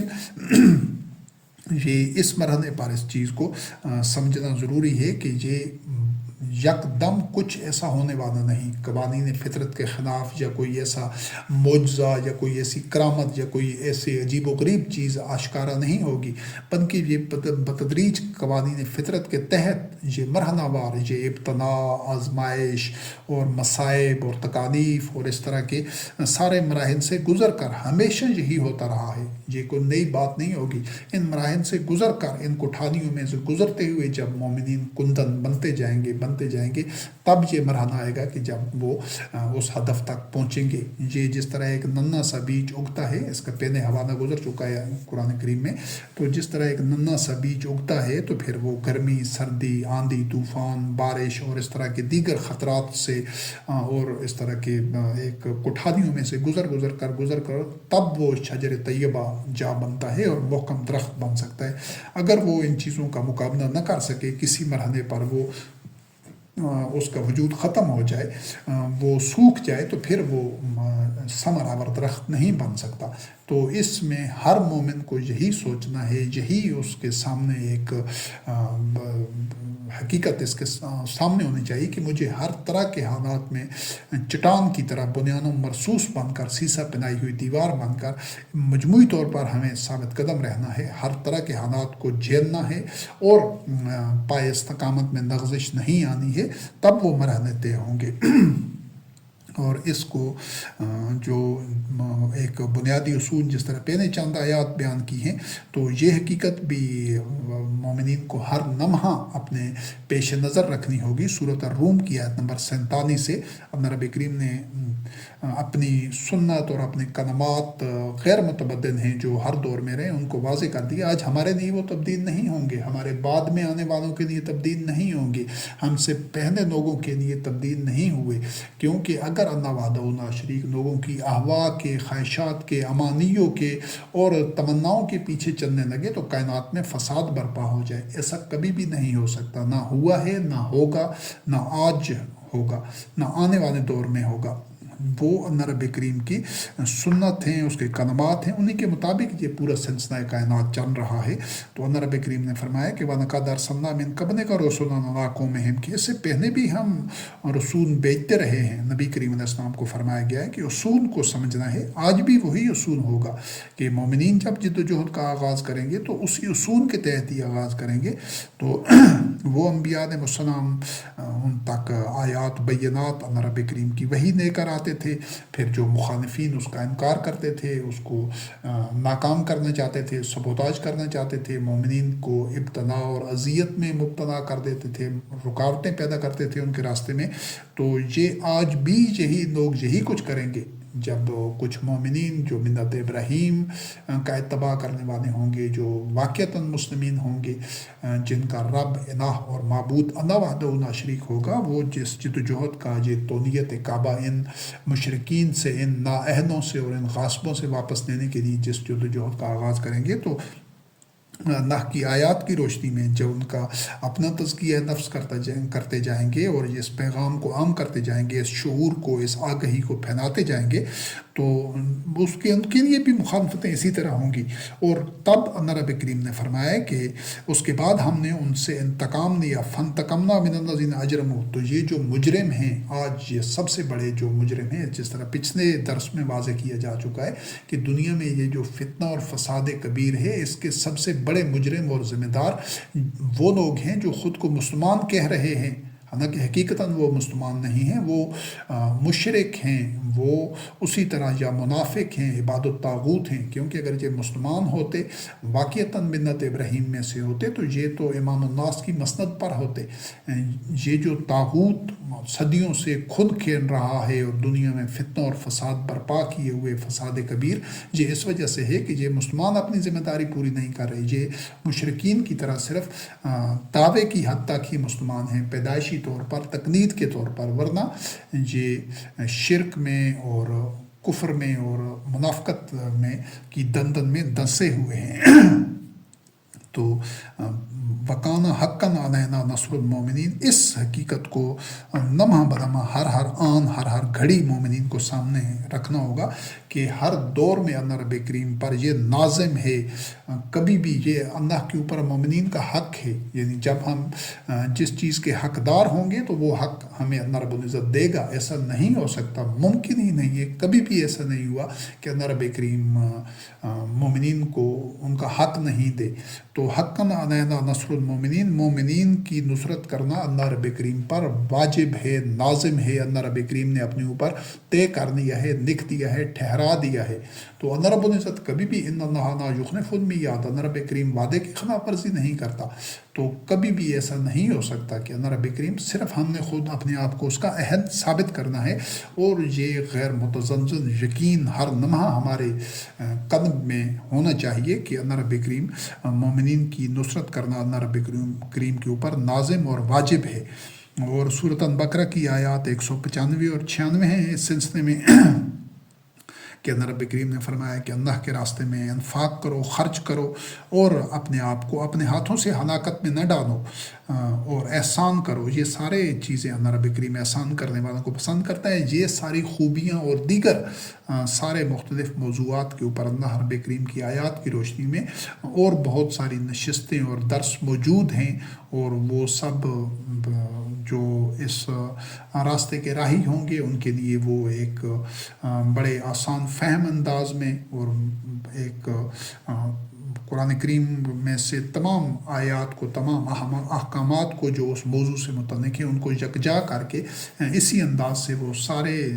ایک اس پر ان کو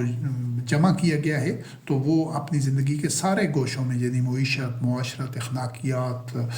تزکیہ نفس، عبادات، ہر حوالے سے وہ پہلے سے درس موجود ہیں. ان کو جو لوگ دیکھنا چاہیں تو وہ جو مومنین ہیں تو ان سے وہ ان کے سمجھنے کے لیے اس میں ایک بڑا آسان طریقے سے وہ ان کو اکٹھا کر دیا گیا ہے. تو یہ ساری خوبیاں مومنین کے اندر ہوں گی انشاءاللہ العزیز. محسنین ہوں گے. احسان، محسن وہ ہوتا ہے، حسن نام ہے توازن کا، کہ جو معاشرے میں توازن پیدا کرتا ہے. سب سے پہلے اس کی اپنی ذات کے اندر توازن پیدا ہوتا ہے، جس طرح اسماء الحسنہ ہیں اللہ رب کریم کے، اور جو اللہ رب کریم نے مختلف گوشوں میں جو رہنمائی دی ہے، معیشت، معاشرت، اخلاقیات اور عبادات اور تمام، جب ان تمام گوشوں میں اللہ رب کریم کی آیات اتباع کیا جا رہا ہوگا، جس حد تک ممکن ہوگا، جتنی استطاعت ہوگی جو اتباع کرنے کا حق ہے، تو پھر اس شخص کی ذات میں حسن پیدا ہوگا، توازن ہوگا، وہ محسن ہوگا. اور پھر اسی جو حسن کی جو عکاسی ہے، ترجمانی ہے، یہ منعکس ہوگا دوسرے لوگوں میں. اور جب ایسے بہت سارے محسنین بن جائیں گے، ان میں وحدت، الفت، اخوت اور ایثار پیدا ہو جائے گا. وہ ایک بنیان و مرصوص بن جائیں گے، حزب اللہ اور انصار اللہ اور جند اللہ، اللہ کی جماعت بن جائیں گے. تو پھر وہ حسن کا ایک چلتا پھرتا نمونہ ہوں گے، اور وہ معاشرے میں دیگر لوگوں میں وہ حسن اور توازن قائم کرنے کا ذریعہ بنیں گے. یہ ہے وہ محسنین. اور یہ اس طرح معاشرے میں حسن پیدا ہوتا ہے، تخریب کاری سے، تعصب سے، اور محض امانیوں سے، خواہشات سے یا دعاؤں سے حسن پیدا نہیں ہوتا، اصلاح نہیں ہوتی. تو اسی چیز کو اللہ رب کریم نے ان اللہ یحب المحسنین، اللہ تو احسان کرنے والوں کو، محسنین سے محبت کرتا ہے. تو جن سے اللہ رب کریم محبت کرتا ہے، یہ ہو نہیں سکتا کہ اللہ رب العزت ان کی نصرت و تائید نہ کرے. تو پھر حج اور عمرہ سے متعلق اللہ رب کریم نے کچھ اس کے مناسک سے متعلق اگلی آیات میں احکام دیے ہیں کہ تم اپنا ہدیہ پیش کرو، اور پھر تمہارا سروں کو منڈانا، اور پھر اس وقت تک نہیں منڈاؤ. یہ ساری تفصیلات ہیں اگلی آیت میں. تو اس کے بعد اللہ رب کریم نے جو سورۃ المائدہ کی آیات 97 اور 98 ہیں، اس میں اللہ رب العزت نے فرمایا کہ یہ اس کا تذکرہ پہلی نشست میں ہو چکا ہے کہ یہ جو بیت اللہ ہے یہ قیام الناس ہے، اور یہ جو حرمت کے مہینے ہیں، اور یہ جو لوگ ہدیے دے کر بیچتے ہیں نو انسانی کی منفعت کے لیے، پوری دنیا کے جو مومنین ہیں وہ اپنی اپنی نظریں اپنی طرف سے جو کچھ وہ اپنے طرف سے وہ ایک جذبے کے تحت اور ایک صدق و اخلاص کے ساتھ آگے بڑھ کر جو ایک نظر پیش کرتے ہیں، وہ اور لوگوں کے ہدیے اور جو حرمت کے مہینے، یہ تمام کا مقصد یہ ہے کہ نو انسانی اپنے پاؤں پر کھڑی ہو جائے۔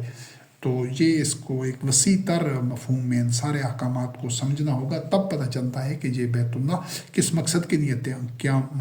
تعمیر کیا گیا تھا۔ تو بیت الحرام کو اس وجہ سے تعمیر کیا گیا تھا کہ ساری نو انسانی اپنے پاؤں پر کھڑی ہو سکے اور کوئی کسی کا ناجائز استحصال نہ کر سکے، کوئی فرد کسی فرد کو اور کوئی قوم کسی دوسری قوم کو اپنا محکوم نہ رکھ سکے اور مجبور نہ رکھ سکے، اس کی آزادیوں اور اس کے ارتقاء کے راستے میں رکاوٹ نہ بن سکے، ان پر جبر نہ کر سکے۔ یہ مقصد ہے، یہ مقصد مومنین نے پورا کرنا ہے۔ یہ جو کعبے کے متبنی ہوں گے، تو نیت کعبہ جن کے پاس ہوگی، جو ابراہیم خلیل اللہ علیہ السلام کے حقیقی وارث ہیں، جو مسلمین ہیں، ان کی یہ ذمہ داری ہے، اور اس شعور کو عام کرنا ہے تاکہ دنیا میں لوگوں کو، جو بھی دیگر ادیان کے حامل لوگ ہیں، جو عقل، فکر اور شعور سے کام لانے والے ہیں، جو حقیقت پسند ہیں، جو پرامن بقائے باہمی پر یقین رکھتے ہیں، وہ بھی اس روشنی کو دیکھ کر پروانہ وار اسی طرف ہی آئیں گے انشاءاللہ العزیز۔ تو یہ ہے ملت ابراہیم کا حقیقی مقام، اور یہ ہے ان محسنین کی اور ان مسلمین کی بات۔ تو آج یہ جو دنیا بھر میں 2 ارب کے قریب جو کچرا ہے، جو ایک کوڑے کرکٹ کا ایک ڈھیر ہے، جو ذلت میں، جہالت میں، تفرقہ میں، انتشار میں، بے یقینی میں، محکومی میں، اور ایک ہر طرح کی پستیوں میں، ظلمات میں، جہالت میں کی دندن میں دسے ہوئے لوگ ہیں، تو جو لوگ بھی باشعور ہیں، جو ترقی یافتہ لوگ ہیں، جو عقل و فکر سے کام لیتے ہیں، ٹھیک ہے، وہ وحی کی روشنی کا اتباع کنیتاً نہیں کر رہے، کئی ایک آیات کا وہ اتباع کر رہے ہیں، کئی ایک آیات سے وہ ان کا جو حق ہے وہ حق ادا کر رہے ہیں، لیکن ساری آیات کا وہ اس طرح اتباع نہیں کر رہے، ان کے تقاضے پورے نہیں کر رہے عملی طور پر۔ لیکن اس کے باوجود بھی تو جو اس طرح کے لوگ ہیں تو وہ ان کے سامنے جب وحی کی ان اللہ رب کریم کی آیات کے یہ گوشے رکھے جائیں گے کہ اسلام تو حقیقت میں یہ ہے، تو پھر وہ بھی نپک کر آگے بڑھ کر حقیقت کو دیکھتے ہوئے وہ بھی اس جد و جہد کا حصہ بنیں گے انشاءاللہ۔ تو اس سلسلے میں اس چیز کو سمجھنا ضروری ہے۔ اور جو آخری آیات ہیں یہ سورۃ یونس کی 87 سے لے کر 89 تک ہیں، 3 آیات ہیں 87 سے لے کر 89 تک۔ اس میں اللہ رب کریم نے موسیٰ کلیم اللہ علیہ السلام اور ہارون علیہ السلام کے حوالے سے جو ایک حقیقت کو آشکارا کیا ہے، جو ایک منظر بیان کیا ہے، اس کو سمجھنا ضروری ہے کہ اللہ رب کریم نے فرمایا کہ ہم نے موسیٰ کلیم اللہ علیہ السلام اور اس کے بھائی کی طرف وحی کی کہ تم اب دیکھیں اس وقت جس تناظر میں یہ بات کی جا رہی ہے، فرعون کے پاس اقتدار تھا، قوت تھی، اور اس کے مناعات تھے، اور پوری اس کے پاس بالادستی تھی، بنی اسرائیل کو اس نے اپنا عبد بنا رکھا تھا، خود رب، الہ اور معبود بنا ہوا تھا ان کا، اور وہ اس تناظر میں اور بنی اسرائیل کو اس نے شیعہ گروہوں میں تقسیم کر رکھا تھا، اور بعض گروہوں کو مضبوط کیا ہوا تھا، بعض کو اس نے کمزور کیا ہوا تھا، مجموعی طور پر ان کو عذاب میں مبتلا کیا ہوا تھا۔ یہ صورتحال تھی جب اللہ وحدہ لا شریک نے موسیٰ کلیم اللہ علیہ السلام اور ہارون علیہ السلام کو مبعوث کیا۔ تو وہ سارے جو قرآن کریم میں یہ موسیٰ کلیم اللہ علیہ السلام کی اور ہارون علیہ السلام کی جو جد و جہد ہے، جو باطن اور طاغوت کے خلاف ان کے جو ایک رہنما مشعل راہ جو اقدام ہیں، کارنامے ہیں، وہ تو قرآن کریم میں جا بجا موتیوں کی طرح بکھرے ہوئے ہیں۔ وہ جو ایک ہدایت کے راستے پر چلنے والے مومنین کے لیے جو ایک روشنی کے مینار ہیں، جو سنگ مین ہیں، ان کو تو قرآن کریم میں ہر صورت میں، ہر پارے میں بار بار ذکر آیا ہے، اور ان کے مختلف گوشوں کا. تو یہاں پر جس ان کے گوشے کو، جد و جہد کے جس گوشے کو اللہ رب کریم نے واضح کیا ہے کہ اس ماحول میں جب حالات اتنے ناسازگار تھے، آج بھی اس میں کوئی شک نہیں ہے کہ طاغوت کا جو تسلط ہے وہ ہر سطح پر طاغوت کی بالادستی ہے، تسلط ہے، اور اندھیرے انتہائی حد تک گھٹا ٹوپ اندھیرے ہیں. اندھیرا پہلے واضح کیا جا چکا ہے کہ روشنی کی عدم موجودگی کا نام ہے. آج وہی کا عدم تھامے ہوئے دنیا میں کوئی بھی نہیں ہے. کہیں انفرادی طور پر لوگوں کے قلوب میں موجود ہے وہی کی روشنی یا اتباع. انفرادی طور پر لوگ ایک زندگی وہی سے ہم آہنگ ہو کر گزارنے کی کر رہے ہیں کوشش. یہ ممکن نہیں ہے کہ ایسا نہ ہو، لیکن اجتماعی طور پر چند لوگ بھی دنیا میں نہیں ہیں جنہوں نے وہی کا وہ ایک پرچم ہاتھ میں وہی کے اتباع کا تھاما ہوا ہو، اور وہ قندیل، وہ روشنی کی قندیل اس شاہراہ حیات پر لے کر چل رہے ہوں. اس طرح کے آج بھی حالات ہیں، اس میں کوئی شک نہیں، لیکن حالات اس وقت بھی بڑے گھمبیر اور بظاہر بڑے مایوس کن تھے. لیکن اللہ رب کریم نے کیا رہنمائی دی ہے، اور اس رہنمائی میں ہمارے لیے جو سامان ہدایت ہے، جو ہمارے لیے کنوع ہیں، جو ہمارے لیے ایک سنگ مین ہیں یا روشنی کا مینار ہیں، تو ہم نے اس سے وہ رہنمائی کشید کرنی ہے. ان جگہ بجگہ صرف موسیٰ کلیم اللہ علیہ السلام اور ہارون علیہ السلام نہیں، دیگر انبیاء علیہ السلام اور دیگر مومنین کے اور نبی کریم علیہ السلام کے عہد کے ایسے بے شمار واقعات ہیں، بے شمار اللہ رب کریم کے احکام ہیں، ان اقوام کے احوال ہیں، مومنین کا جو طرز عمل ہے، انبیاء علیہ السلام کا جو اسوہ حسنہ ہے. تو ہر آیت سے ہم نے ہدایت کشید کرنی ہے، اس پر غور و فکر کرنا ہے، تدبر کرنا ہے، عقل اور فکر اور شعور کو بروئے کار لاتے ہوئے. جس طرح شہد کی مکھیاں ہر پھول سے وہ رس حاصل کرتی ہیں، زردانے حاصل کرتی ہیں، تو ہم نے اسی طرح ہر آیت سے رہنمائی لینی ہے، ہر آیت سے انشاءاللہ العزیز. تو ان آیات میں جو یہ 3 آیات میں ان کو اس حوالے سے، آج کے حوالے سے، آج جس جد و جہد کا آغاز کیا جا رہا ہے اس کے حوالے سے ان آیات سے جو رہنمائی ملتی ہے اس کو دیکھنا ہے کہ اللہ رب کریم نے فرمایا کہ جب فرعون کا اسی طرح ظلم اور اسی کا جو شر تھا، فساد تھا، وہ جو اس نے معاشرے میں اور پھیلایا ہوا تھا، تو ان حالات میں کس طرح بظاہر ایک نامساعد حالات میں اور ایک مایوس کن صورتحال میں وہ جو جد و جہد، جو وحی کے اتباع کا جو سفر موسیٰ کلیم اللہ علیہ السلام اور ہارون علیہ السلام نے شروع کیا تھا، وہ کاروان کس طرح منزل تک پہنچا. اس کا تذکرہ تو قرآن کریم میں، پورے قرآن مجید میں پھیلا ہوا ہے، لیکن اس گوشے کو دیکھنا ہے کہ جب اللہ رب کریم نے حکم دیا کہ اپنی قوم کو مصر میں بساؤ، آباد کرو، ان کے گھر بناؤ اور اپنے گھروں کو قبلہ بنا لو، وَجَعَلُوا بُيُوتَكُمْ قِبْلَةً وَأَقِيمُوا الصَّلَاةَ، اور صلاۃ قائم کرو. یہ صلاۃ کا جو تفصیل ہے، وضاحت ہے، اس کی جو حقیقت ہے، اس کو اپنے موضوع پر الگ بیان کیا جا چکا ہے، وہاں سے اس کی وضاحت ملے گی. اور مومنین کو بشارت دے دو. تو یعنی اور ایک اور جگہ پر تذکرہ ہے کہ ان کے سامنے ایام اللہ کا ذکر کرو. ایام اللہ کے ایام، اللہ کے دن، یا اللہ کا دور، یا اللہ کا عصر. تو یہ ایام اللہ دنیا میں جو ہوتے ہیں کہ جب باطل نابود ہو جاتا ہے، طاغوت شکست ہو جاتا ہے، تو وہی ایام اللہ ہوتے ہیں. بظاہر وہ اس وقت بنی اسرائیل محکومی میں، غلامی میں اور عذاب میں مبتلا تھے. سوء العذاب، برے عذاب میں، بدترین عذاب میں فرعون نے ان کو جکڑ رکھا تھا. لیکن ان حالات میں جو اقدام لیے جا رہے ہیں، اللہ رب کریم نے ان کو فرمایا کہ اپنے گھروں کو قبلہ بنا دو، یعنی تم ساری توجہ اصلاح احوال پر دو. یہی تمہاری اجتماعیت کا، اپنے گھر میں جتنے بھی افراد ہیں وہ ان تعلیمات کا، اس رہنمائی کا اتباع کریں، اور اپنی توانائیاں اور اپنی توجہات ساری کی ساری اپنے اوپر صرف کریں، اپنی اصلاح کے لیے اور وہی کا اجتماعی طور پر اتباع کرنے کے لیے. کیونکہ فرعون کا جو اس وقت تسلط تھا، اس کے مقابلے میں وہ سارے مراحل طے ہو چکے تھے. لیکن ابھی اس کے غرق ہونے کا اور نابود ہونے کا جو ایک مقرر وقت تھا، جو ایک اللہ رب کریم کے پیمانے کے مطابق وہ جس طرف بڑھ رہا تھا اپنی تباہی کی طرف، اس میں ابھی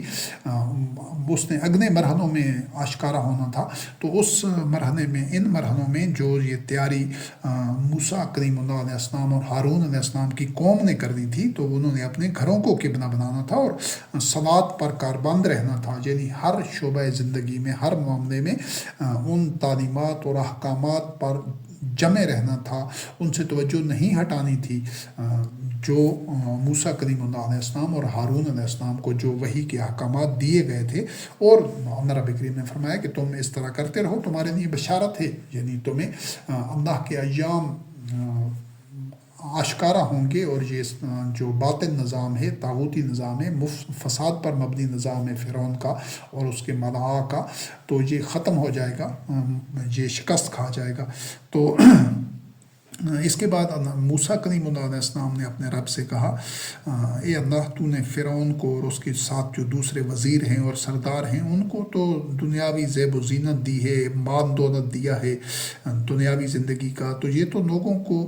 اسی اپنے اثر و رسوخ اور اپنے مال دولت اور ان ساری چیزوں کے ذریعے لوگوں کو تیرے راستے سے گمراہ کر رہے ہیں۔ اے اللہ، ان کو ان کے مالوں کے ساتھ ہی نابود کر دے، مٹا دے، اور ان کے دلوں کو سخت کر دے کہ یہ جب تک عذاب نہ دیکھ لیں تو یہ اس وقت تک ایمان لانے والے نہ ہوں۔ یعنی وہ اتنے اپنے ظلم اور سرکشی میں بڑھ چکے تھے فرعون اور اس کے ملاء۔ تو اللہ رب کریم نے اس دعا کے جواب میں فرمایا کہ قَالَ قَدْ أُجِيبَتْ دَعْوَتُكُمَا، کہ تم دونوں کی یہ دعا قبول کر لی گئی ہے، تم استقامت کے ساتھ بس کھڑے رہو، ڈٹے رہو، اور جن لوگوں کو علم نہیں ہے، جو جاہل ہیں، لا علم ہیں، تم نے ان کے راستے کا اتباع نہیں کرنا، تم نے صرف وحی کا اتباع کرنا ہے، اس رہنمائی کا اتباع کرنا ہے، اپنے اندر صلوات کو قائم رکھنا ہے، وحی کا اتباع کرنا ہے، اپنے گھروں کو قبلہ بنا کر رکھنا ہے، تمام تر توجہ اپنی تزکیہ نفس پر اور اپنی اصلاح پر رکھنی ہے، اپنی جد و جہد کو روکنا نہیں ہے، مشکلات سے ہمت نہیں ہارنی، اپنے عزم میں، پائے استقامت میں اس کو لرزش نہیں آنے دینی۔ تو یہ سلسلہ چلتا رہا۔ اللہ رب کریم نے موسیٰ کلیم اللہ علیہ السلام کی اور ہارون علیہ السلام کی دعا قبول کی اور فرعون کو غرق کیا۔ تو اس سے ہمیں یہ رہنمائی ملتی ہے، پھر اگلے جو آخری حصہ ہوگا اس میں اس کو واضح بھی کیا جائے گا کہ ہم نے جو تمام دنیا کے جو مسلمین ہیں، جو ملت ابراہیم علیہ السلام کا اتباع کرنے والے ہیں، انہوں نے کس طرح اپنی توجہات اور اپنے ان ایام اللہ کا تذکرہ کرنا ہے، کس طرح انہوں نے اپنی توانائیاں اور صلاحیتیں قبلہ کی، بیت اللہ کی نیت کو حاصل کرنے کے لیے وقف کرنی ہے، اس کا اجتماعی طریقہ کار کیا ہوگا۔ لیکن جو ان آیات سے جو رہنمائی ملتی ہے کہ مومنین کو پھر دعا بھی کرنی ہوگی اللہ رب کریم سے کہ یہ جو طاغوت ہے، عصر حاضر کا جو طاغوت ہے، جو سٹیٹس کو کے حامی ہیں، جو دنیا میں اس طرح فساد جس طرح پھیلا ہوا ہے، اس فساد کا تسلسل چاہتے ہیں تاکہ وہ اپنے منطقی انجام تک پہنچیں، اور اللہ رب کریم اسی طرح جب ہماری دعا اللہ رب کریم کے کلمات سے، اس کے اذن سے، اس کی مشیت سے ہم آہنگ ہوگی تو وہ دعائیں انشاءاللہ العزیز قبول ہوں گی یقیناً۔ تو یہ کچھ آیات تھی، ان آیات کی روشنی میں اس جد و جہد کو انشاءاللہ العزیز جب ملت ابراہیم کا اتباع کرنے والے مومنین، مسلمین جو ابراہیم حنیف علیہ السلام کے